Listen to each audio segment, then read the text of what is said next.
How's it going, guys? My name is Tavarish, and behind me is my life's work, my car collection. And don't get me wrong, I'm extremely lucky to call these cars my own, but there's only one that started it all for me, my very first car.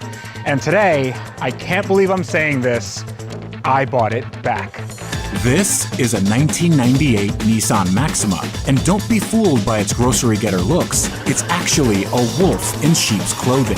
It's a four-door practical family sedan that punched way above its weight class and performance. And that's why I bought one 20 years ago as my very first car, and spent all my money and time modifying it and learning how to wrench, proving that there's nothing more bulletproof than a cheap 90s Japanese car. Unfortunately, this one needs a little bit of work. Come on!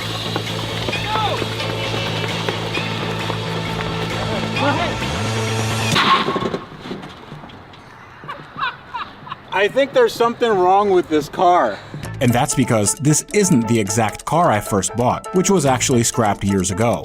I purchased this nearly identical Nissan Maxima for my show Car Trek, where it was used, abused, and ultimately abandoned. But I really regretted getting rid of it, so I begged the new owner to let me buy it back, because I was obsessed with one simple idea. Now, my dream for this car has always been to make the ultimate Nissan Maxima. I want this car to beat supercars, and the only way we do that is to take out whatever's broken in here and replace it with something better. And that means I would have to use every trick in the book and burn a lot of midnight oil to rebuild this $1,000 front-wheel drive sedan into a six-figure supercar beating monster. At least, that's the plan. Welcome everyone to the pinnacle of automotive performance. This is the 3-liter V6 VQ30DE. This was everything when I was growing up. This V6 had 190 horsepower and 205 foot-pounds of torque. Yeah, I know what you're thinking. Rocket ship. We tried to start it, doesn't start, and we tried to push start it, and it also didn't work very well. And that's because the previous owner told me that this likely has a blown head gasket, meaning that the coolant is getting into the combustion chamber and literally hydraulically locking the cylinders together so they don't rotate. So that's not good. Now, if I take off the cap, and I look in here, it is bone dry. It looks like I can't see any sort of fluid in here. That's not good. That means that that fluid is probably in the engine. We have our little borescope, endoscope, and if we put it inside the cylinder bore, the piston is a little bit too clean, almost like it's steam cleaned. And if you look at the view from the side, you can actually see that there is water, moisture right here. That means that we had a blown head gasket. And if you follow this down, see these lines that go all the way down the cylinder? So this is good crosshatch, that's good crosshatch. That is a line that should not be there. That means that something is dragging on the cylinder. This is not great, so I think that is our culprit. That makes me feel good that we figured that out, because what we're gonna do is make this engine disappear. So removing an engine is one of the most invasive things you can do on a car, but it's actually pretty simple. And the steps I'm taking right now are the exact same ones I would have taken when I was 18 years old with my first car. First, the hood is removed to make sure it doesn't land on anyone's head. Then the rat's nest of hoses and wires are disconnected, along with the coolant lines. Since the wiring harness is staying with the car, it's laid off to the side of the engine before I lift the car to continue the work underneath.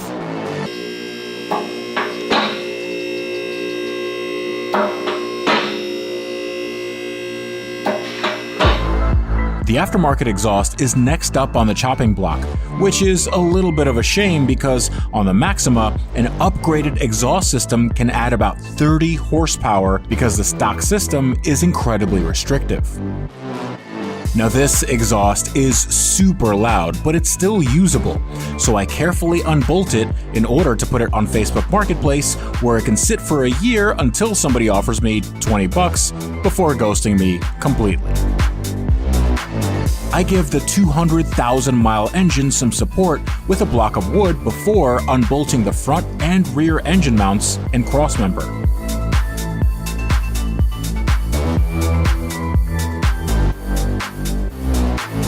Since the Maxima is front-wheel drive, all of the torque from the engine goes through these two mounts. But since the car also has left and right motor mounts, I can take the supporting wood out and the engine won't fall and ruin my weekend. Now, since I am taking the engine out of the top, it means that we have taken out everything underneath that could stop us, but the axles, the things that actually drive the front wheels, have to come out. And for that to come out, I need to remove at least the bottom part of the suspension, because this suspension is connected to the hub, the knuckle here, with two bolts. One side is a 17 millimeter, the other side is a 19 millimeter. We're gonna remove those, and then this kind of like cantilevers out. We already took out the 32 or 36 millimeter nut on the axle, and then we should like pop the axle out. We should pop both axles out, and then I think the engine is ready to come out from the top, and we're gonna see what we're working with in terms of like size of engine bay and if we need to replace anything. And I mean, this car does have 200-something thousand miles, so I don't know what we're gonna find. 3, 2, 1. There's one. All right, maybe don't do what I just did and get the tool stuck. See, now I feel like 19-year-old Freddy. You know, making great decisions here. I got it. Okay, I got it. Okay. All right, let's not do that again. It's gonna drop down a little bit. There we are. Like that. Okay. Boom. And now, with this out, we have plenty of slack on the brake line. Nothing is pinched. This axle can come out. We can see the crappy state of the ball joints here. What we do with the axle is we just use a little force and kind of, there we go. And the axle just falls right out. Look at that. So we do that again on the other side. That wasn't hard at all. And with the last bits off the car, it was finally time for the part where I fumble with a leaky engine and my friends stand around and laugh at me.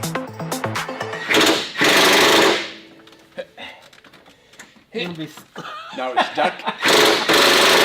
It got stuck early. It's not stuck. It's not stuck. It's not stuck. Hold on. 1, 2, 3.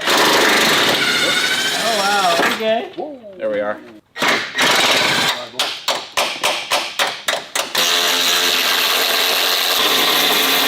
You know what this would be a good engine for?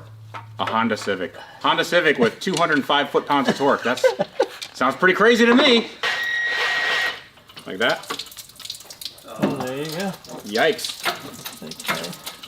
Hey, do we have a little bucket? You know, let's just put that on. There you go. I'm free. Alright, I'm free here. All right. You can balance it up if you want. No, not yet. Let's go as high as we can. Hey! Woo! With the old rusty lump out of the Maxima for good, it made perfect sense to roll it outside and clean the disgusting engine bay for the first time in this car's life.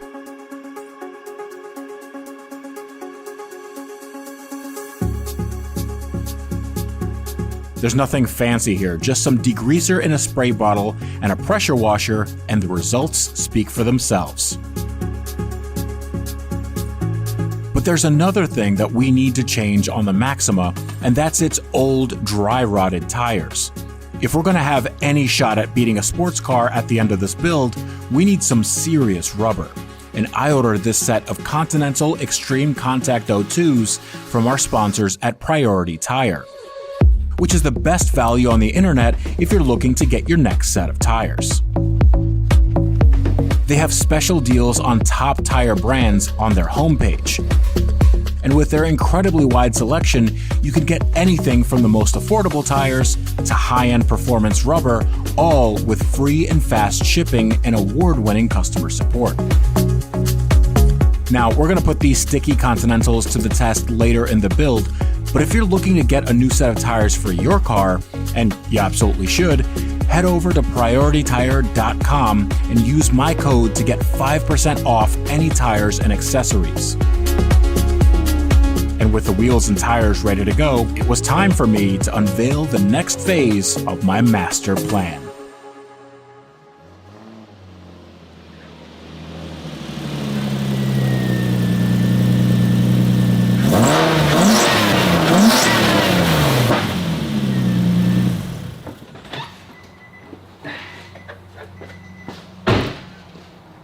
Welcome to my secret weapon. This is gonna make my Maxima into the best Maxima, well, I've ever driven, and the secret is in here. So just like anything with a lot of value, this has multiple stages of protection. First, in order to pop the hood, you do the regular hood pop from the inside, like that, but your job is not done yet because there are 2 hood pins on a stock steel hood. Don't know why they did that, but that's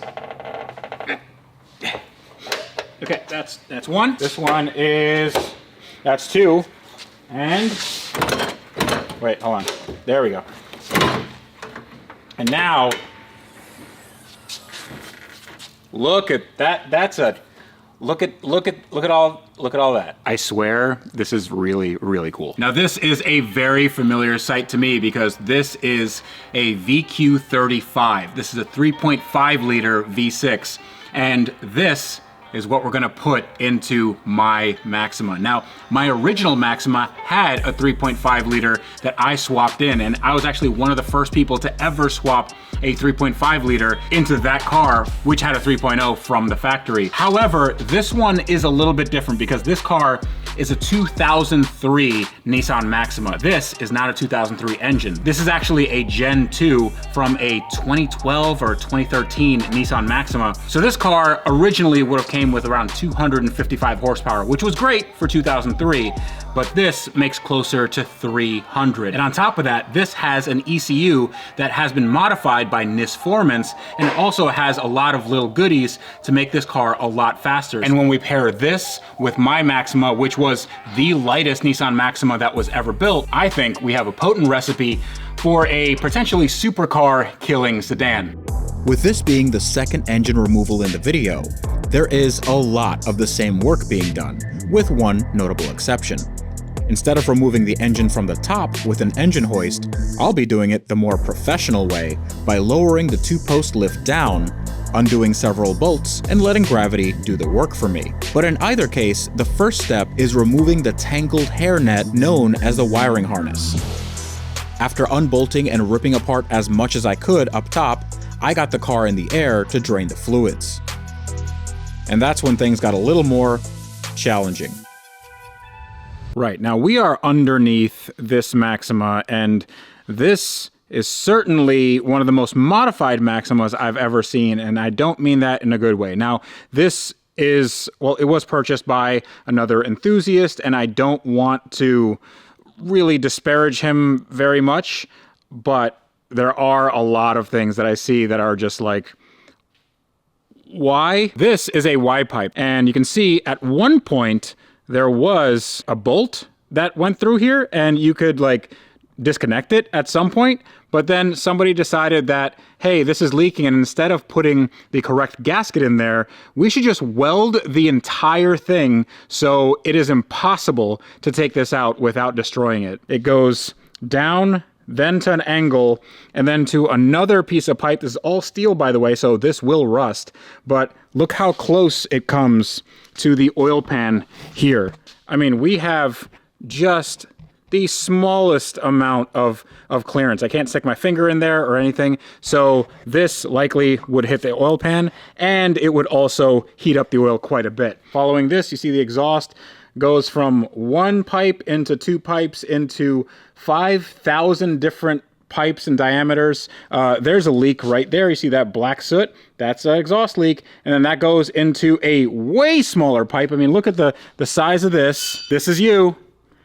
This is who she told you not to worry about. Look at this. This is the bolt for the control arm. This goes onto the suspension. This is what keeps suspension on the car. And right here, they used a zip tie as a spacer. There's a hole straight up in the subframe. Everything here is rotted, but the piece de resistance is right here. So Maximas have a very common issue with the radiator support, which is this guy right here.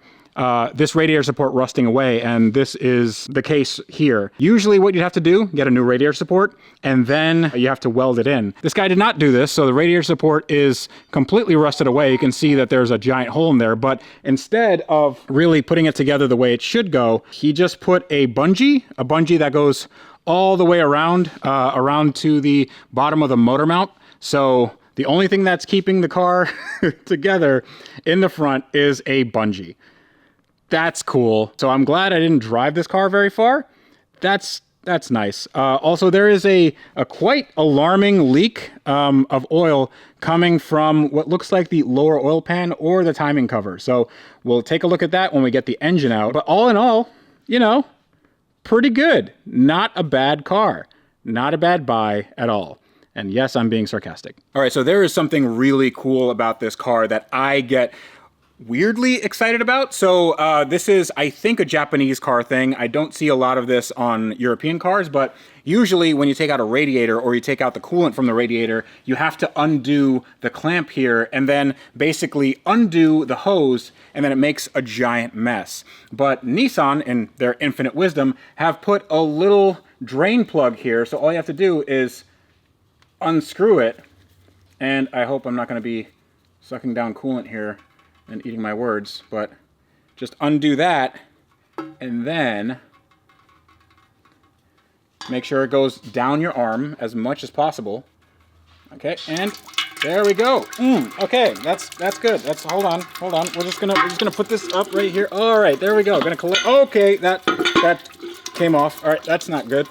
All right, and now we have no mess. I can edit this out. All right, so this is gonna be a bit of fun. I wanted to do this ever since I saw how bad this welding job is, and I'm gonna use this reciprocating saw to take this exhaust off with some extreme prejudice. So what I'm gonna do is I'm just going to create a little bit of a tolerance here.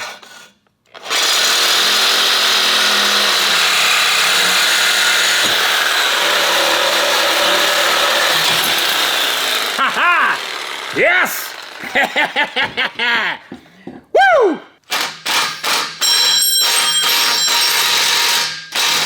Hold it like this. That way. Okay. Now we got to make sure that we don't hurt ourselves in the process of one of these. And there we go. Look at that. And now I can sell this to the dumpster outside for free. One great benefit of removing an engine from the bottom of the car is speed. Instead of taking all day undoing the suspension, axles, motor mounts, and tons of other odds and ends, you just have to remove the subframe bolts and the entire thing just drops out. And I can assure you, everything I did was exactly what the factory-trained Nissan Master Techs would have done. Probably. Hold on. I think that's a D. Boom. All right. That's one. That's two. All right, now we should be good to go.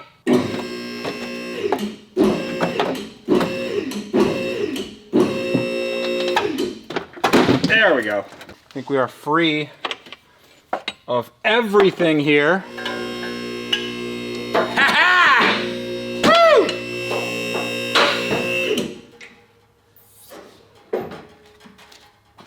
Whoop.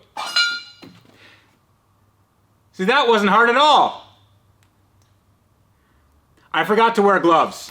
With the donor engine out, I loaded it onto the back of a pickup truck and took it to the one place I know no other Nissan Maxima owner has ever been, the dry ice lab. Cleaning a car, or an engine in this case with dry ice, wasn't around when I built my first car, but even if it had been, I wouldn't have been able to afford paying the $200 to $300 per hour it costs to get it done.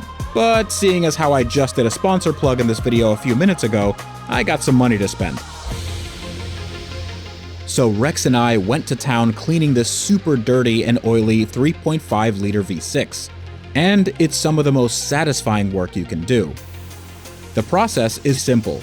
Solid carbon dioxide, known as dry ice, can only stay solid if it's colder than -79 degrees Celsius. Otherwise, it turns directly into a gas and expands hundreds of times its size in a process called sublimation.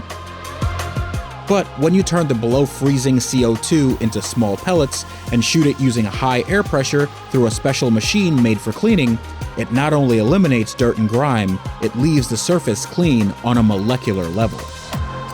And when you turn up the wick, it can eliminate some very crappy gold rattle can paint that's all over the plastic intake manifold for some reason. Cleaning the rest of the engine block will also give us a great idea of where any future leaks are coming from. Because, let's be honest, I'm building it, so oil dripping onto the floor is basically an inevitability. Now, while this process did take quite a while to finish because the engine was so dirty, I think you'll agree, it's worth every penny.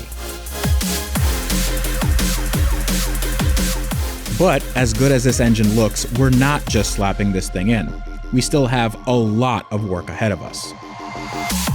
So welcome everyone to your first day of VQ35 101. This is our old VQ30, old and busted and new hotness. And we have dry iced this.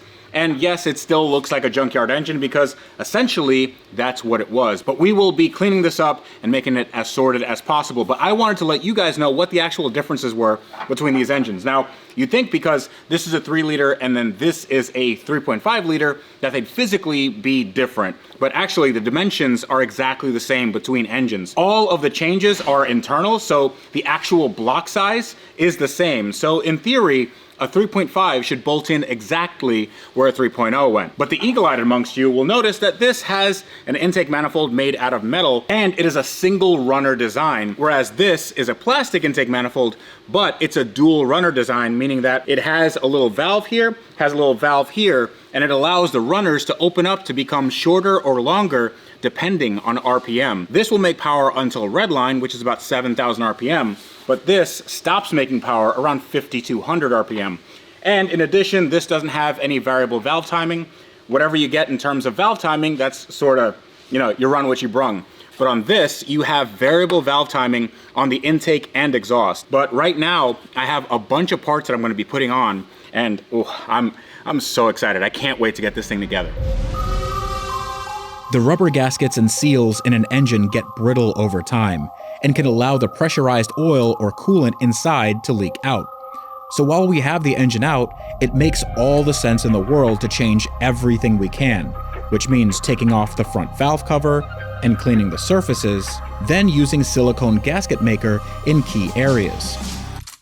And to make sure there's no room for error, I'm consulting the factory service manual and using all factory Nissan parts and materials, including replacing the valve cover bolts and seals.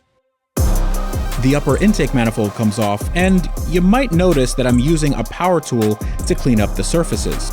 Usually this is a big no-no because aluminum, which this engine is made of, is pretty soft, and having an abrasive on a fast-moving air tool could dig into the metal and take off material, which would ruin any chances of the two surfaces sealing ever again. But since I'm using a white 3M roll-lock disc made specifically for cleaning aluminum, there's no real risk of destroying my Maxima's engine.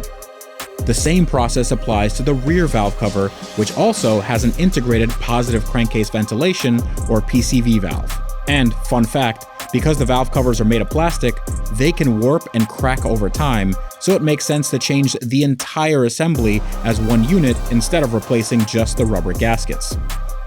And with the top end as sealed as it was gonna get, I turned the engine on its head and examined its nether regions.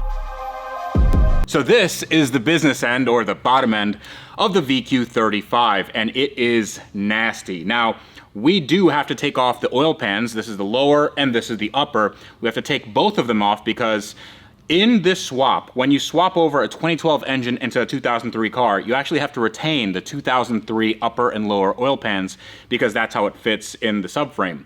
However, the person that did this probably used the wrong kind of sealant because it is leaking absolutely everywhere. And this is after we cleaned it up. So I'm just going to take everything apart, which will give me a really good idea of what the engine looks like inside. And then I'm going to reseal it with the correct, proper Nissan gasket material. Then we should put it all together, torque to spec, and then put the transmission on, and then it goes in the car. I know I'm making it sound a lot easier than it actually is because there's a lot of fiddly bits, but shouldn't be that hard. Why did I say that? Now, Japanese cars are known to be easy to take apart. If you have a 10mm socket on a ratchet, that's 90% of the tools you'll need, which was exactly the case on these oil pans. The accessories like the AC compressor, alternator, and power steering pump have to come off. Then, a series of bolts inside and outside the oil pan are removed, before finally being able to pry the upper oil pan off the engine. I used the 3M Roll-Lock disc to remove the old incorrect sealant, but I'm being very careful not to make too much dust because the last thing anyone wants in the crank journals is ground up silicone. It's also not a bad idea to run a vacuum and rag across all surfaces afterwards. The exhaust manifold gaskets are removed, as are the rusty studs, which will both get replaced with new OEM hardware. A good seal here means no exhaust leaks and no funny smells coming into the cabin. And after cleaning the upper oil pan off camera, I laid the Nissan gasket maker in exactly the right spot and installed the oil pan in the correct sequence and torque spec, which felt great because I knew everything was getting rebuilt properly. What didn't feel great, however, was what happened next.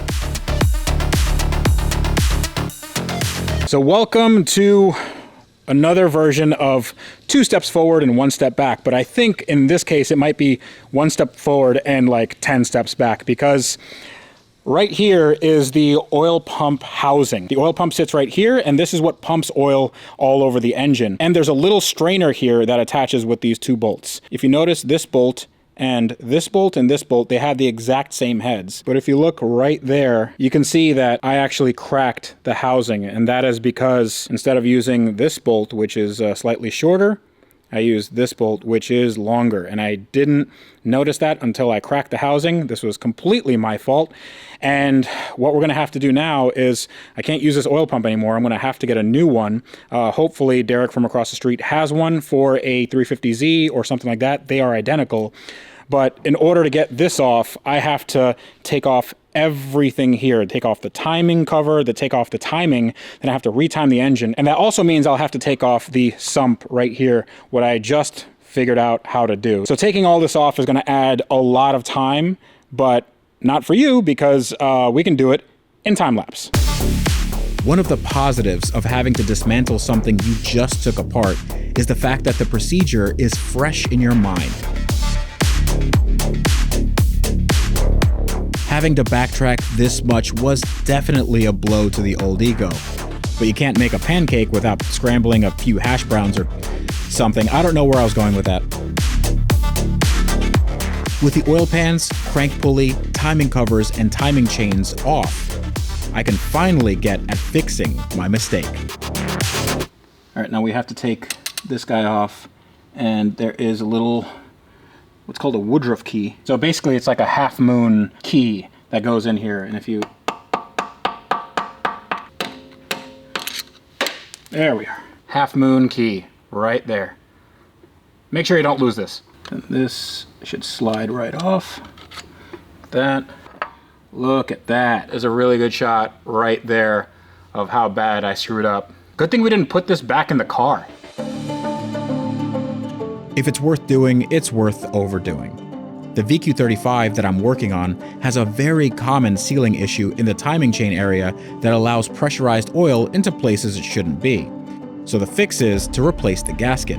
But thankfully, that work was done before I got to the car, but it doesn't hurt to check and double check the previous owner's work.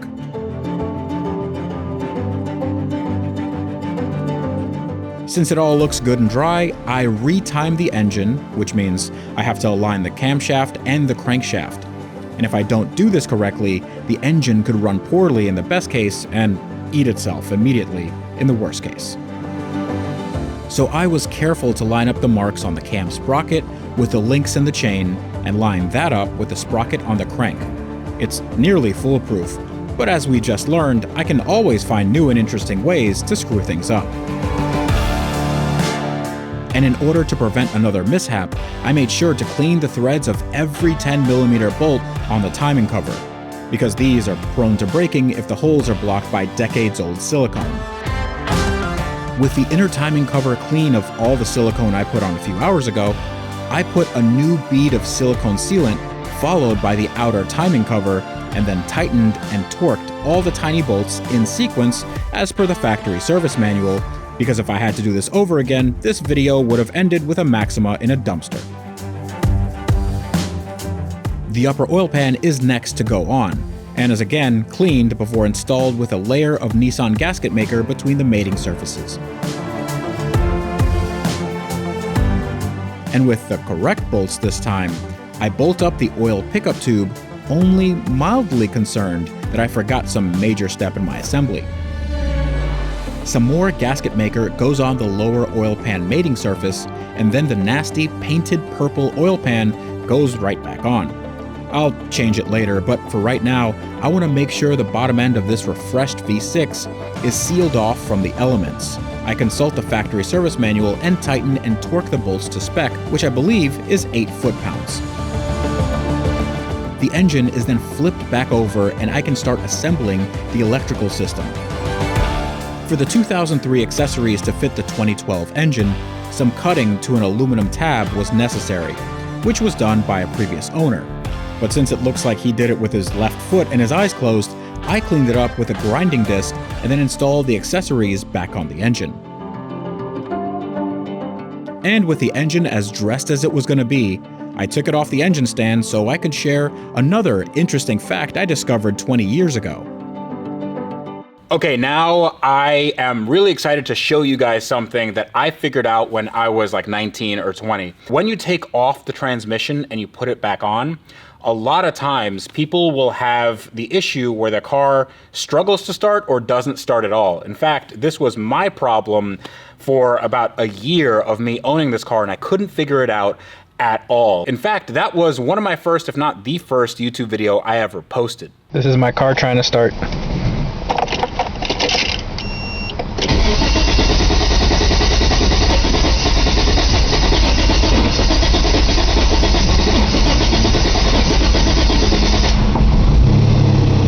But I actually figured it out, and it's the fact that this surface, this mating surface between the engine and the transmission is actually very, very important. You see, it actually acts as a ground for the electrical system, namely the sensor right here called the crank position sensor, and that tells the car what degree that the crank is in. So that allows the car to know where it is in terms of ignition timing and how the car runs. And obviously, if that doesn't have a good ground and a good connection, then that's going to struggle to start or not start at all. I just cleaned this up on both the engine and transmission side, and then you put it together and you should have no issue. It really was that simple, but it was the bane of the existence of the Maxima community for quite a long time, and I was really kind of proud of myself when I figured it out. You can also add some grounds and whatnot, but this is the most elegant way of doing it, and it's also the most factory looking way. So out comes the air-powered spinny wheel with the aluminum cleaning disc, and after some elbow grease, the mating surface emerges shiny and chrome.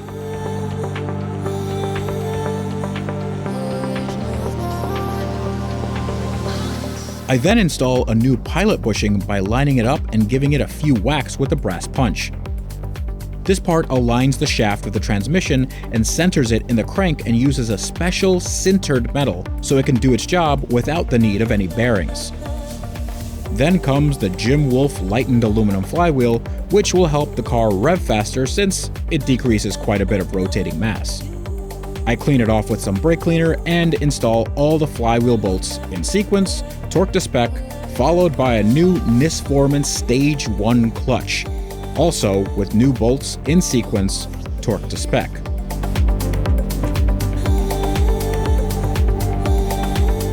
So things were going smoothly. Maybe a little too smoothly. Now I know I'm starting to sound like a broken record here, but I found some more damage. This is the 6-speed manual transmission, and it actually is pretty rare.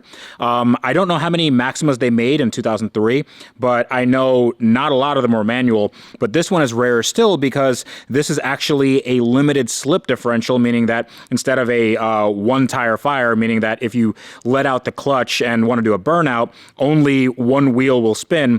In this transmission, both wheels will spin, and it's better for traction and stuff like that. That is not my issue. So this is a clutch fork. This goes in here like so. If you step on the pedal, there's a pivot arm here, and it would pivot and basically allow this guy, which is the throwout bearing, to move the clutch in and out and disengage the clutch. That's essentially how a clutch works and how you can disengage the transmission from the engine. The problem with this is that this is not supposed to be in two pieces. This is in two pieces, and as you can imagine, a part on a very rare Nissan Maxima transmission that hasn't been made in 20 years is a little bit hard to get. I couldn't find this at any parts store anywhere here. No idea how this was even drivable, but hey, Maxima owner, so there you go. So this piece I actually have coming from a Nissan dealership, and it's only about 12 bucks, but we're gonna have to wait a few days to get it. And because we have to wait for that, that means that I can't put the transmission on the engine, which means in the meantime that we have to do some work to that car right now. If you want to swap the engine in a Nissan Maxima for a bigger one, despite the issues that I've had, it's generally a piece of cake because it's exactly the same size and all the mounts line up perfectly. The same cannot be said for the transmission, which means I have to change the mount, and on this car, it's welded to the frame of the car. So we break out the drill, chisel, and hammer, and get to work. But that's only half the battle. With a template I made from scrap paper, I mark out the holes I need to drill for the new 6-speed transmission mount, which is removable on the other car. I drill the appropriate holes in approximately the right place and install large riv nuts, which are like rivets, but they have a captive threaded nut inside them to be able to take a bolt. It's an ingenious solution and also exactly what the factory does. But that's not the only thing we need to change for our transmission to work. The 5-speed transmission was shifted using 2 rods going from the passenger compartment to the engine bay. But the 6-speed uses 2 cables which, you guessed it, are mounted completely differently, and I'm going to need to modify the body of the car to make it all work. And the first step to that is removing the car's front subframe. I disconnected the shocks from the knuckle, being careful not to jam the tool this time, and then remove the control arms completely, which come off with only 4 bolts at the bottom. I then lower the car onto a pallet I found laying around, remove 4 more bolts, and then use the lift to separate the subframe from the car. Now, when I looked up how other people did this online, it was weird to me that no one actually did it this way. The preferred method ended up using an existing hole in the firewall and patching it up with some double-sided tape, but to me, that looked super janky and, more importantly, not factory. So I made a template I got from my 2003 parts car and made a series of very precise cuts. I also flattened the metal underneath so it was flush like the newer car, then added riv nuts so the entire assembly could be bolted on and off. I ran the cables inside the car, but then discovered another big problem staring me in the face. 1 step forward and 4 steps back is probably where we're at right now because I keep adding to this project. This is the fuel tank of our 98 Nissan Maxima. And the way the fuel system works in the stock car is that there's a feed line which feeds the fuel rail, but then the fuel rail sometimes gets too much pressure and then that pressure bleeds off into a return line that goes back to the tank. So now you have two lines going the entire length of the car. On the 2003, on our parts car, they simplified that system and made it returnless. So basically, it just has a feed line, and whatever excess pressure there is, that actually gets put back in the tank, like at the fuel pump. So it's a more efficient system. I thought, why not just take out the entire fuel tank, because we know that the fuel tank is returnless, and then we can run the fuel line, and then we can eliminate our return line, and we can have everything as OEM as possible. Now, the 03 and the 98, they're different generation cars. I don't know if this is gonna work, but it's only like 2 bolts and 3 hoses, and I feel like we could probably test it out. And if it doesn't work, it doesn't work, but I'm excited to just see if it works. Fuel tanks, although full of big angry explodey fluid, are actually very easy to access in most cars, and this Maxima was no different. I removed 2 big bolts and a handful of rubber lines, and the whole thing comes out of the car, where hopefully I get some good news. Now this is where proverbially the rubber meets the road. This is the fuel tank from the 2003, and this is the fuel tank from the 98. Weirdly enough, the 98 is in way better shape than the 2003. You can see that right here, there is a lot of rust, so much rust in fact, that I can just, it just comes right off. But the fittings themselves are different in the 03 because the emissions is different in 2003. But that got me wondering, if I'm doing all this work, why don't I go one step further? And here's what I'm talking about. This is the engine bay for our 98, and it has been converted sorta kinda to the 3.5 6-speed engine bay. We've done the mount, we've put in shifter cables, but there's still some more work to do. Now, originally, this car had an ABS pump, an anti-lock braking system pump, that was sitting right here, and if you put the 6-speed transmission in here, it actually fouls on the pump bracket.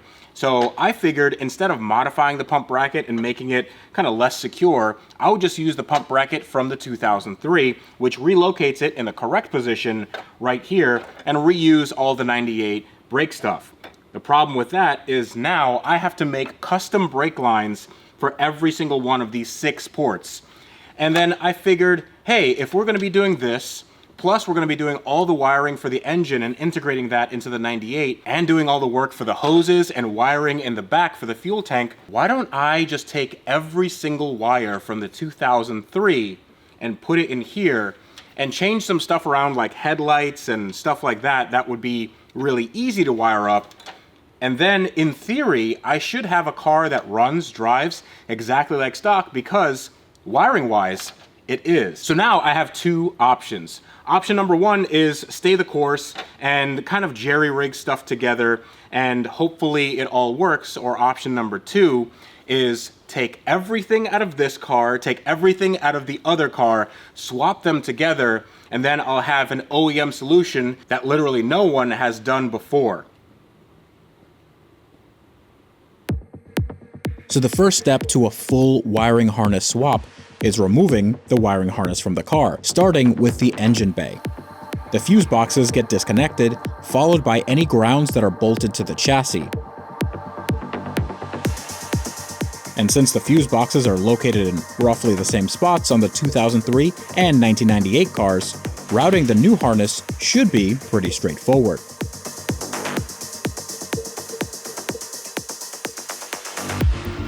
And the same process is repeated on the 2003, but the amount of rust on this chassis made things even quicker, since bolts simply broke off when I tried to undo them. And speaking of rust, Jack is busy cutting out the only rusty part of my car, which ironically holds the engine to the chassis. My radiator support needed some major work, and although you can buy a new part for next to nothing, some bits of scrap steel mixed with some elbow grease and a decade's worth of skill, and the result is something a bit more sturdy than what Nissan came up with.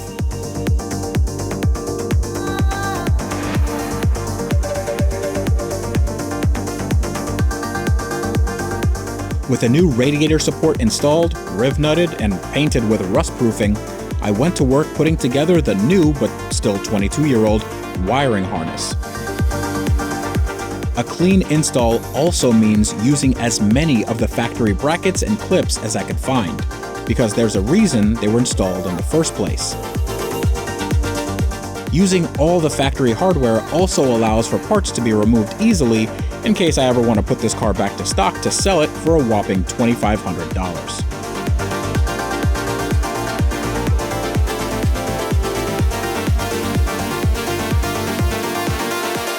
The brake lines were next on the docket, and fortunately, the firewalls of both cars were nearly identical, so that made things easy. I chased the brake and fuel lines all the way down the car and made sure they were bolted and secure.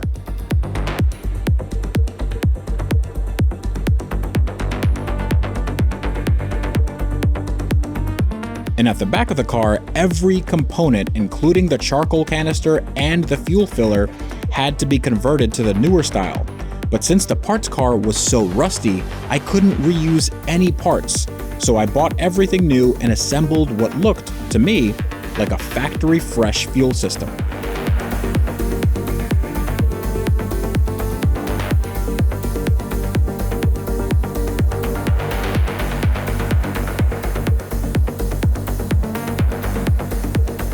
And while progress was steady, it was abundantly clear that this project was a monumental task and way more work than I could have ever imagined.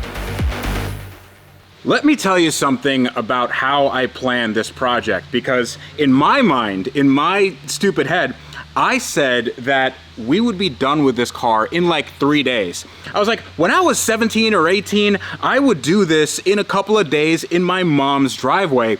And that was true. However, the standards of 17-year-old Freddie are not the same as standards of however old I am now. How old am I, Tommy?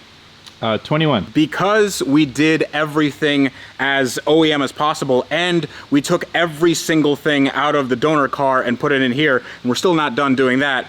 This entire process to get to this point took 1 month. It took a month working on this Nissan Maxima that I got for $1,000.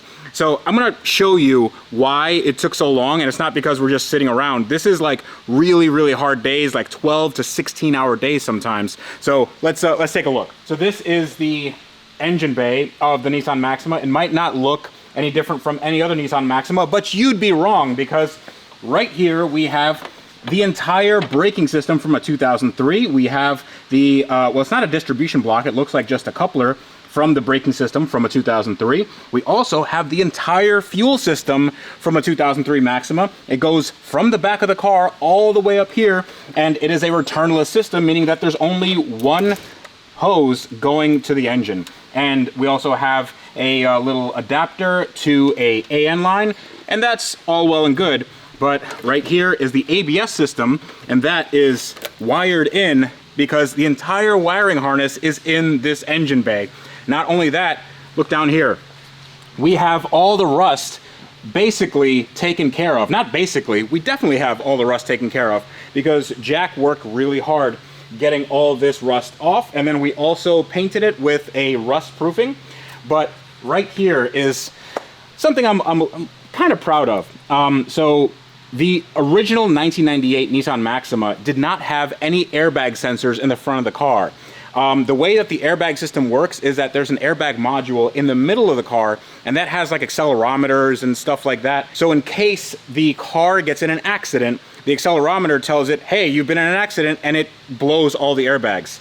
The 2003 is different in that it has sensors in the front and sides and rear, and this was from the 2003, and we had to adapt it to the 1998. Now this was actually in really bad shape. I'll show you. So from the 2003, this is what we had. This guy, and I'm not going to use this as an airbag sensor because I think as soon as I connect this, the airbags will explode in my face. So I wanted to get a new sensor, and you want to know how much these sensors are from Nissan? How much do you think, Tommy? Over $100. It's $557.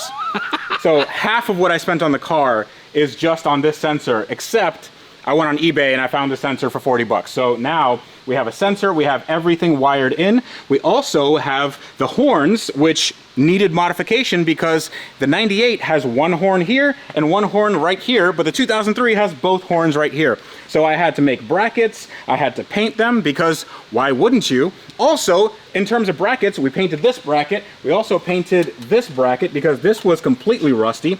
So we had to clean this off, de-rustify it, then we had to treat the rust, then we had to paint it because God forbid I have anything on this car that looks bad. We also did the modification for the 6-speed shifter mount, and not only did we put riv nuts through the frame, but we made sure that we welded them and then we ground them down just to make sure that there weren't any weird mounting points. In addition, one of the hardest things to do in this car was this, the 6-speed shifter, because we had to take off the subframe and then we had to do some metal work to the structure of the car, and then we had to riv nut it and then make it as OEM as possible. And now nobody can tell that anything was done, which is kind of a good thing, but also it's taken days and days and weeks and weeks. And in addition, this is a 6-speed shifter underneath the car. I wanted to make sure that it was completely bolt-on from inside the car like it was in the 2003. Unfortunately, everybody who does this 6-speed shifter does not do that. They just end up like cutting parts of the shifter apart, and it just doesn't seem like it's an OEM fit to me. So what I did is I took this, I put riv nuts in it, and then I put bolts through it. That way you can remove everything from the inside of the car just like it would be from the factory, and we have everything as close to factory as possible. So now I can finally get to putting the transmission on the engine, and we have this piece, which was $11 from Nissan. And it has some Loctite in here, and this essentially has the clutch fork riding on it, and this was broken in the transmission when I got it, and now we're going to install a brand new piece. Once this is in, I put on the fork, I clean all this up, put some grease on this and the input shaft just a little bit so it slides into our input shaft hole here, and then I'm going to clean up the mating surfaces of the transmission, mate it to the engine, put on some bits and pieces, and then it goes in the car. I'm making this out to be very simple because it is. It's very simple. It just takes forever. Moment of truth, transmission is ready to go on the engine. And it actually, I mean, it's heavy, but it's not like super heavy. So I may be able to like kind of bench press this into submission here. So 1, 2, 3. Okay, to come up.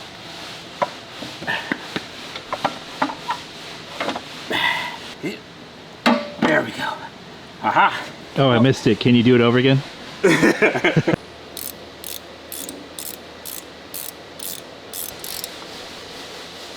This is quite possibly one of the rarest parts of any Maxima build ever. This is what's known as one part of a Catman header system, and Catman was a company that made the best headers for Nissan Maximas. Unfortunately, because they made parts for Nissan Maximas, they went out of business, but they still made really good parts, and I have the entire exhaust system going on this car, so it should perform and sound really good. But not only that, you can see that it's all black. They didn't come like this from the factory. So I had my friend Jonathan from Luxury Choices powder coat this, and not only powder coat, he Cerakoted this. And what Cerakoting does, essentially, this is a coating that you would put like on a firearm. This lowers the ambient temperature around the exhaust quite a bit. And basically it allows for more performance and it looks really good. Of course, we're gonna be putting on a brand new OEM Nissan metal gasket. So put that right here. And doesn't that look awesome? I mean, it might go from a $2,500 car to like a $2,700 car. If I have to be truthful, I spent about $1,600 on this exhaust, so that's more money than I spent on the car. With the engine and transaxle happily married, I installed the front and rear mounts so I can load the entire assembly into the car from below in one piece. I also replaced the saggy factory rubber mounts with stiffer aftermarket polyurethane mounts, because everyone enjoys some added stiffness every once in a while.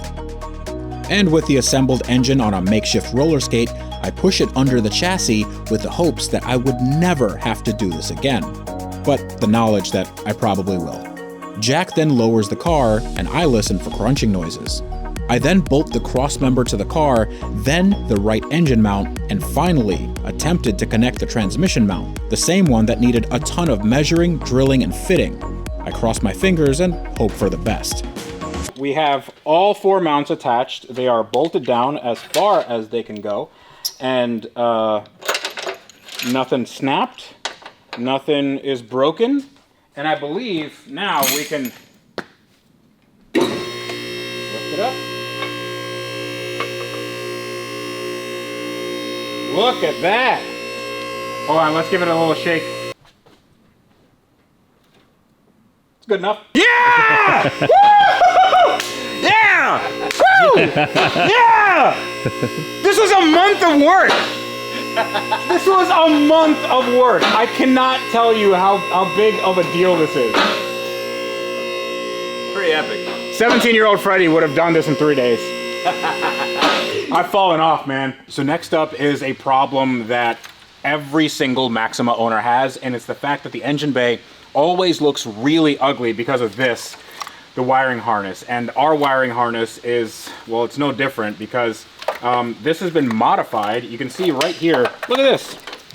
This has been, I don't know why you would do this. Well, I do, is because this is a 2012 engine and the car was a 2003, and now it's going in a 98, so it doesn't know where it is. And this is the wiring for the mass airflow sensor, and that has to go in here somewhere. Look at this. The wires are frayed. I can't believe this car ran, man.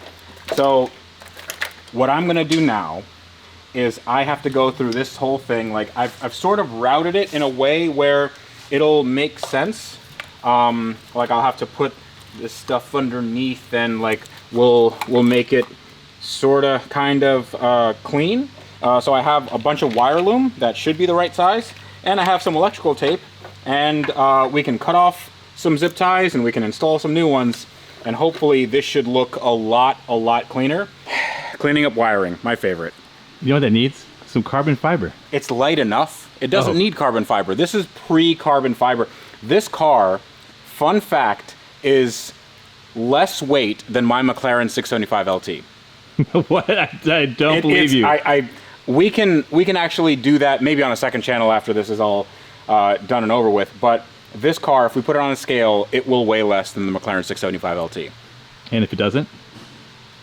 Then, well, just take this out of the video. The most exciting part of any car build is the wiring, because it's easy and you can clearly tell what's happening on camera, and neither of those two things are true. It took way too long to fix and modify this wiring harness because it was hacked to bits by its previous owner. That, and this engine was never intended to fit in this car, and the wiring harness was one step removed from that. So I repurposed brackets, made my own, and wrapped the entire thing in cloth tape to prevent chafing. Now, the 2012 engine needed harness modifications, and while the previous owner had them done, they were done in such a way that in order to remove the harness, you had to physically cut wires. Not to mention, it looked like warmed over crap. So I used the factory service manual and a few spare connectors to make my own sub-harness. So if the harness ever needed to come out, it could simply be disconnected. I even made a wiring diagram for my sub-harness so I can map out the wire colors and functions. Now this is thankless work, but knowing that everything is done right will pay dividends later, which is also the reason why I got the best, most expensive, and rarest exhaust ever made for this car. So fitment should be perfect.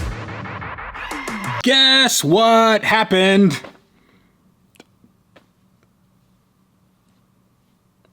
It's missing a part of the exhaust.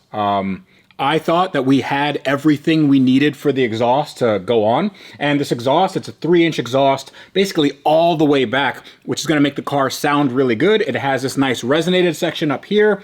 It has a very good fitting set of headers in the front, and it has a back box at the back. And right here, we're just missing this piece. I guess this is like a foot of exhaust. I don't know why I'm missing this part of my exhaust. Maybe my car is just too long. it's not. It's the standard size. So instead of worrying about this exhaust right now, I'll have it welded up tomorrow, but I have to do probably the biggest job of this entire project, and that is ripping out the entire interior in this car. So I think this is going to be pretty easy. And when I say easy, I don't mean that this is going to be a small amount of work. It's actually going to be a lot of work, but it should be plug and play. You know what? I'm not gonna make any proclamations. Let's do it. The next morning, an angel from heaven, also known as Derek from Drizza Auto, came to the shop and welded up a section of my exhaust in no time at all. Even though it was unclear what it would sound like, the fitment was actually on point and exactly what I needed to button everything up underneath the car. But up top was the biggest challenge yet, the interior. I had to remove the seats, dashboard, steering wheel, air conditioning, all the ductwork, and every single bit of wiring to make way for the new stuff. All of which was untested and meant for a completely different generation of car. And the first difference in harnesses comes through in the passenger wheel well. There's a hole in the 2003 that isn't present in the 98, so a hole saw makes short work of the metal bulkhead. And after some cleanup, the factory grommet and harness can be pulled through easily.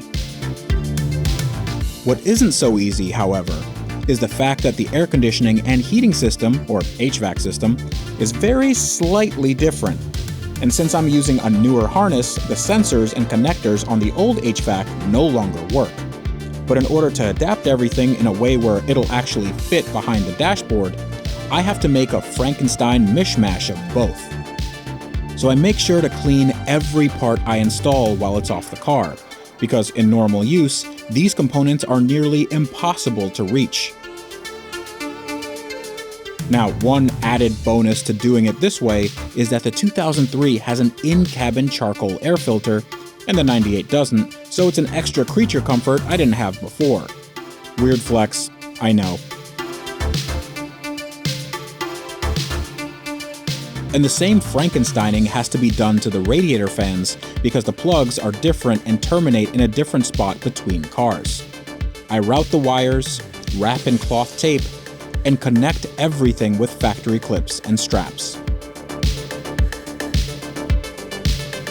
And now come the headlights, and you guessed it, I have to convert the new wiring to use the old lights, which is fairly easy, as long as you can transcribe wiring diagrams, don't have an issue making your own, and check your work frequently because you're getting stir-crazy looking at the same mess of wires for hours. If you notice, I'm not soldering these connections, but using non-insulated butt connectors and marine-grade heat shrink because the vibrations and heat cycles that cars produce can crack solder joints over time. And with the method I'm using here, it gives you a good waterproof crimp connection that allows the wire to flex and vibrate without breaking. And after the front bumper cover is installed, it's finally time to prep the engine for its first start. And now the first crucial step of putting fluids in this car. And I'm excited and also a little bit scared because we took everything apart and put it back together, and hopefully there are no leaks. So I'm using this, I believe it's called an airlift system, and this uses pressurized air to pull a vacuum in the cooling system. We're gonna fill this entire system with coolant. All we gotta do is put some shop air over here, and this is gonna make some noise, maybe. Ooh, that's a good noise. Now open up the valve, but, oh, okay. Well, it's pulling vacuum. I can't really see it on the gauge.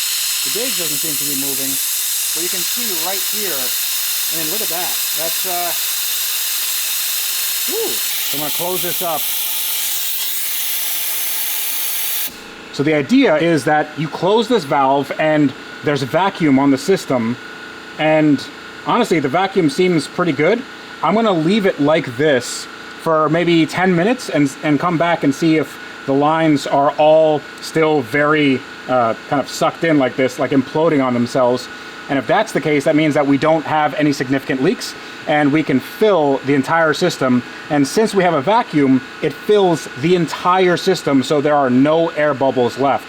It's actually pretty ingenious, and it's not that expensive to buy one of these systems. I think this was maybe like 50 bucks, but you know that your system is filled 100%. All right, I didn't see any leaks. We have some Xerox, and it's made for Asian vehicles. Turns out I actually had a lot of this stuff because we don't really work on Asian vehicles too much, but I'm excited that we actually are right now. I have connected it to the cooling system, which has a vacuum on it, and in theory, if I open up this valve like this, and then slowly open up the other valve, it should start sucking the coolant in. Ooh, look at that. And immediately it just sucks it up. And I have to be very aware of how much fluid is going in. And Valvoline has provided a little sight right here. So it tells me how much fluid is in. Now you want to make sure it doesn't run low, because if it does, then you're literally just putting air in your system. And I don't know how many. Ooh, that's going really fast. And that's going fast. I think at about 1 quart I'll stop. I'm very glad that I'm doing this on camera. This seems like a great way to show my skills at changing out bottles of coolant. Please stay there. Please, for the love of God, just stay there. Don't spill. Okay. All right. We just put a little bit of air in the system. I'll just edit that out. Now we close this valve, close that valve, take this off and make a mess like that. And whoop. Okay. Just open up the valve and it should get sucked back into the bottle. 3, 2, 1. And then we pull this off. Shouldn't have any vacuum on it. And all we got to do is top that off, and we are good to go with only minimal spillage. Under the car again, and I've figured out another issue. So this is the old oil pan and the old lower oil pan, and well, I can't take the oil out because the drain plug actually fouls against the skid plate of the new header system. So I found out that there's actually a difference between this, the 2003 lower oil pan, and the 98. And you can see right here, it fits the same way, except for the 98 has the drain hole right here, which is where we need it. So let's just change it. The old dented lower oil pan is removed, and not a moment too soon, because I would have lost sleep knowing that that was still on my car after the work we've done. The cleaned up old oil pan has more gasket maker squeezed onto it, ready for install. And while the 98 oil pan will physically fit, it's shaped slightly differently, making it a little bit shorter, which means I'll have to use the oil pickup tube from the older car. Now, I do quite enjoy these parts being completely bolt-on and interchangeable, despite having more than a decade of production between them. And with the oil pan on, the only thing left to do was to fill it. Okay, now we give the engine its oil, and I'm using Valvoline's new Restore and Protect. This stuff is a game changer, and they just released this not too long ago. It's the first and only motor oil that can remove up to 100% of deposits. And I don't know the history of this engine, but I do know that we're giving it some really good oil. And unlike a Ferrari or Lamborghini or McLaren that we usually work on here, this only takes about 4.5 quarts because it's not a dry sump, it's a regular old car. I'm gonna put these in, I'm gonna check the dipstick, and we'll have oil and coolant, and also I used some Valvoline Max Life ATF for the power steering. So this is getting real. I feel like this is gonna happen. I install the Maxima's brand new lower control arms, along with the sway bar end links and outer tie rod ends. Essentially, every component of the suspension is new, because handling is just as important as straight line speed. And while a stock Maxima isn't running circles around any purpose-built supercar, it's a nice feeling to know everything making the car perform is as sorted as it can possibly be. I then fill a transmission with Valvoline's 75W90 full synthetic gear oil, and I use the Flex Fill bottle, which eliminates the need for funnels or fluid transfer pumps because you can just squeeze everything out yourself and it conforms to tight and awkward spaces really easily. But once all fluids are filled, The next step is the moment of truth. I've been at this for just about 6 weeks. You can tell by my demeanor that I am ready for this to be over. But also, I'm very excited because this is going to be the first time, literally the first time I've ever heard this car run after Car Trek. And now we have our brand spanking new engine. You probably shouldn't look on the inside of the car because it's a mess. It's a real mess. I don't think anything's connected that shouldn't be connected. I'm going to connect the negative battery terminal and I'm going to hopefully not start a fire.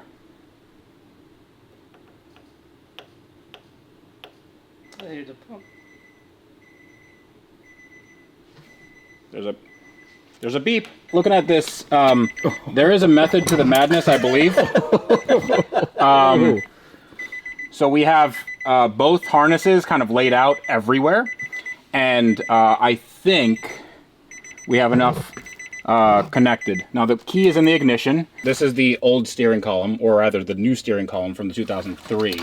I took that out, but I don't know if that needs to be grounded to the actual body of the car. So what if we just kind of like put it right here so it's laying on top? Okay, how about we just put it right on top of here so it'll, maybe.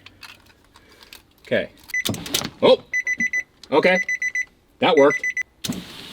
All right, okay. There you go. We got gauges. 161,000 miles. That seems like a lot. Okay. All right. 3, 2, 1. Whoa! Whoa! Yeah. Hold on. I'm so nervous. I'm so nervous. Whoa! Yeah! Woo! Yes! Oh! Yeah! Hell yeah, man! Oh! Sounds so good, bro! Come on! Yeah! Oh, okay, yeah! Woo! Oh my goodness! Look how smooth that runs! It is so smooth right now? Yeah! Oh, that's wild. anything underneath it? It's gonna smoke a little bit because there's stuff here. I do have to put some power steering fluid in there. Dude, that runs really smoothly. Idle's really nice. Idle's nice. I really thought this wasn't gonna run. You have no face, huh? The way he did it, I mean, look at the inside of it right now. She's a little bit cold, but let me just hear what that exhaust sounds like. Oh, dude! Oh.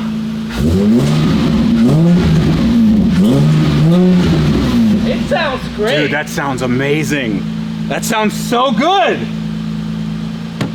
Oh, dude, I cannot tell you how nice it is to have a running Maxima.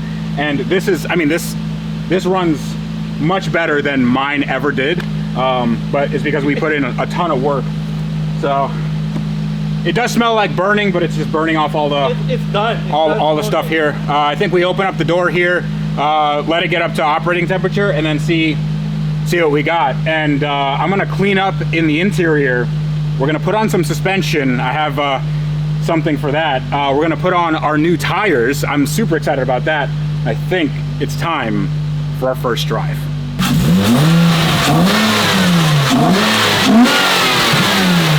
It sounds so good. That thing sounds so rad, dude. That intake sound is brutal. It's so good. The Maxima was alive after changing nearly every major component in the car, and it ran without any drama. If you can't tell by now, I love sharing these things with you guys, so consider subscribing to this channel. And if you want to see these videos before they're officially out, as well as a ton of other perks, consider joining The Garage, my new membership program that gives you guys access to behind-the-scenes pictures, videos, merch, giveaways, and memorabilia. And every membership goes directly to building these dream cars together. Now, I was getting more confident in this car's abilities and my abilities as a builder. And while I still had some big jobs to do, the light at the end of the tunnel was blinding. All I had to do was keep moving forward. so I installed the steering column, dashboard, and enough interior for a test drive before shifting my focus to another much-needed upgrade for my new car. All right, so this is what I've been waiting for, and this was given to me by my good friends at BC Racing. Now, BC Racing makes some adjustable coilover suspension for a variety of cars, and just so happens they have a suspension for my car, which is the A32 Nissan 1995 to 1999 Nissan Maxima and Zafiro, if you're in Japan. But this is really cool because my car right now has some lowering springs that are quite utter crap. So this will give us some very good stance, but also very good ride quality. Now this is their BR series custom coilover setup. We got some paperwork here. Don't really need that. Maybe it's instructions.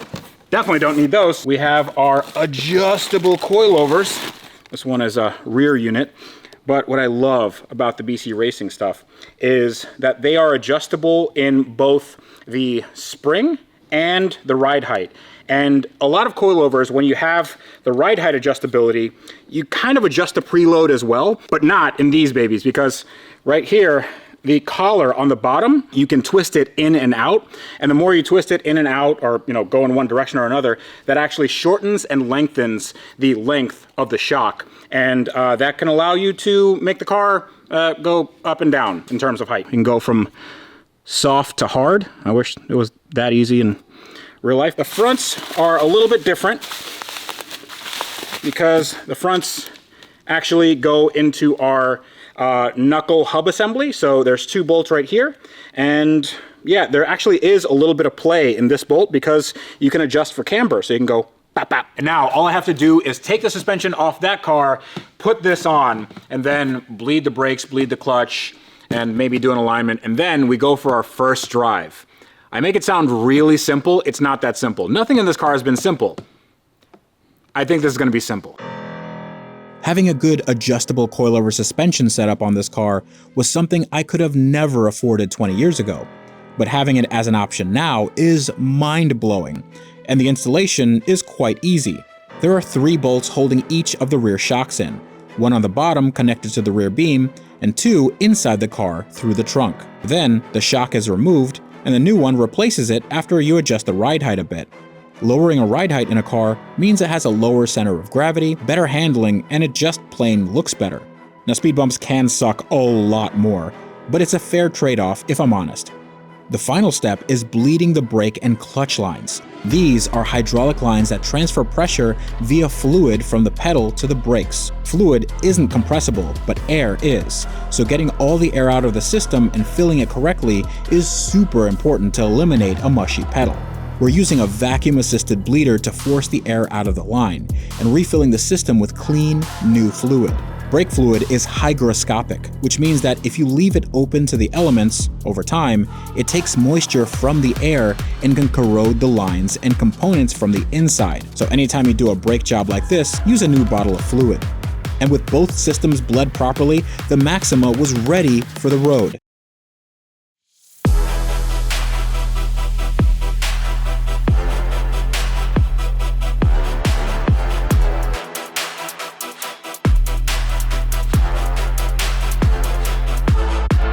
It's not the fastest car in the garage, it's not the most exclusive or the most expensive, but it's exactly what I wanted as my first car.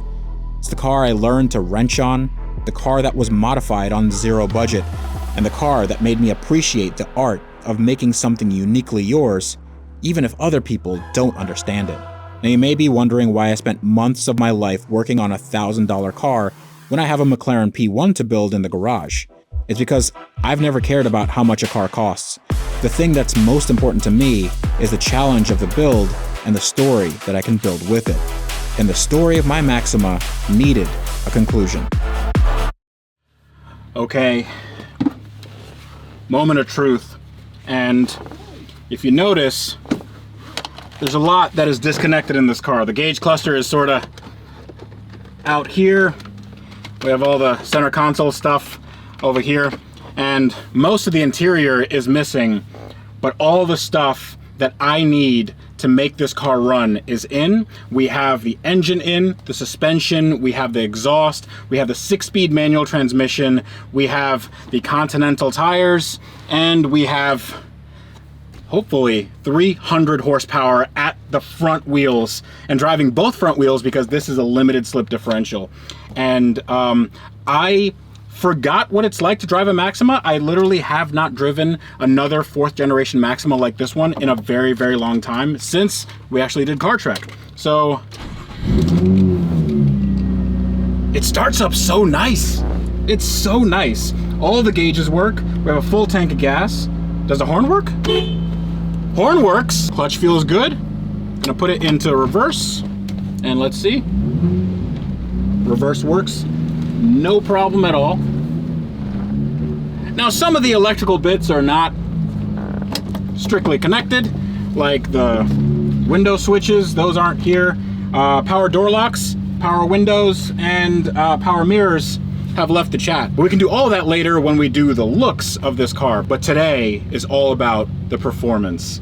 And I can't believe I have my Maxima, my dream Maxima, with my dream engine. Oh, listen to that. That is an exhaust. That is a really good exhaust. The problem with the VQ30 and the VQ35 is that it's really hard for these cars to sound good. Now, when you have an exhaust like mine, oh, it's smooth. It's really smooth. It sounds like an inline 6. It sounds more like a 2JZ from a Supra or an RB26 from a Skyline. Oh, that's good. I cannot believe that I got this Maxima running. We got the engine in. I cannot believe that I'm actually driving my 3.5 6-speed 4th gen Nissan Maxima. Oh, and it revs so nicely. Listen to this.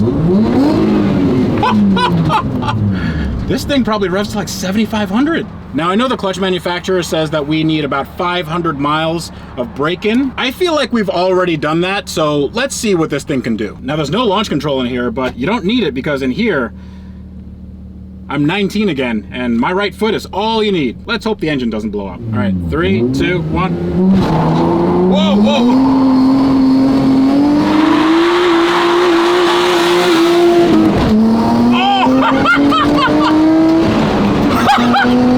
Yeah! Yes!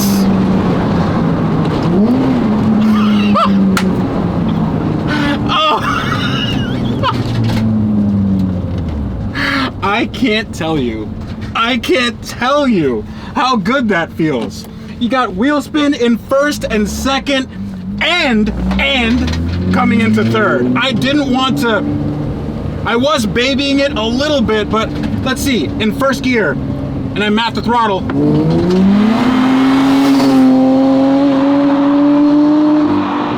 Now, these were not the best handling cars, as you can imagine, being front wheel drive, having a rear beam. But this one, with the BC coilovers, it doesn't feel floaty. It's not like a couch in here. I'm sorry about the wind noise. Both windows are down. I can't put them back up. Oh, yeah. Oh, those brakes. Those brakes are really good. Now, I did this for a few reasons. Number one, I wanted to prove to myself that I could still do the same stuff I did when I was 19, but better, with the knowledge that I have working on all the cars and supercars and different projects that I've had over the years. But the other reason is where I'm going right now. You see, I wanted to prove to myself that we can build this car, but I also wanted to prove to myself what this car can actually do.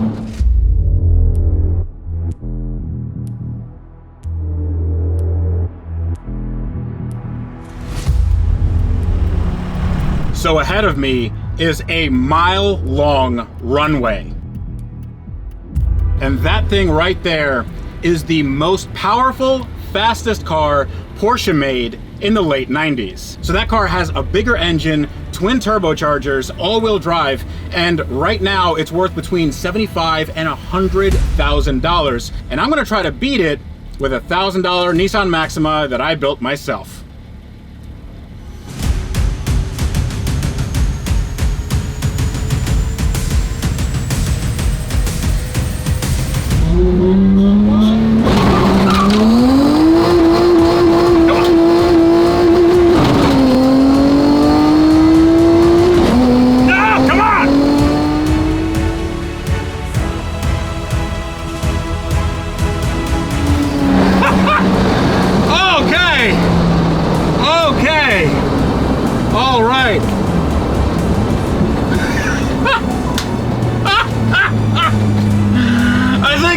Slipping. This car is way faster than I thought. Oh my goodness. Oh my goodness.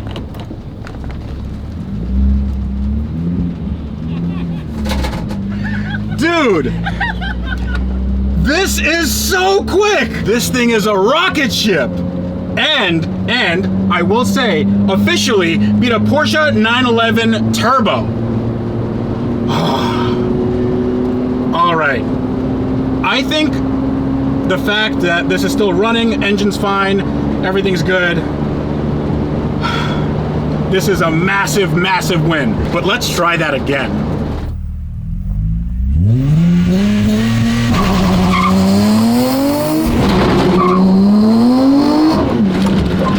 No, my throttle! My throttle! Where'd my throttle go? So look, that's full throttle. I'm gonna check to see if something didn't just break itself loose, because it was running really, really good, and then the throttle cut out. So I think maybe the fact that this is just trying to break itself apart, you know, that's this thing is fast, man. It's so fast. It wouldn't be a Nissan Maxima without having something break when you're racing it. Fun fact, when I took my car to the track for the very first time, I wheel hopped so bad that the kill switch in my car turned my car off. So I don't think that's what's going on here, but something's definitely going on. I'm gonna check it out. Okay, so the throttle is right there, and it seems like it's all connected. Yeah, I'm not quite sure what's happening here. But yeah, it certainly didn't like something. What if I don't give it all the beans? Like, what if, can I just try to... You have to give it all the beans. Can I try to beat you with 75% throttle here?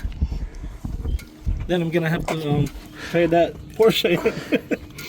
It could also, you know, it could be the MAF sensor. Maybe something with the wiring, or, I mean, it can't be the wiring. It's not like any of this has been modified.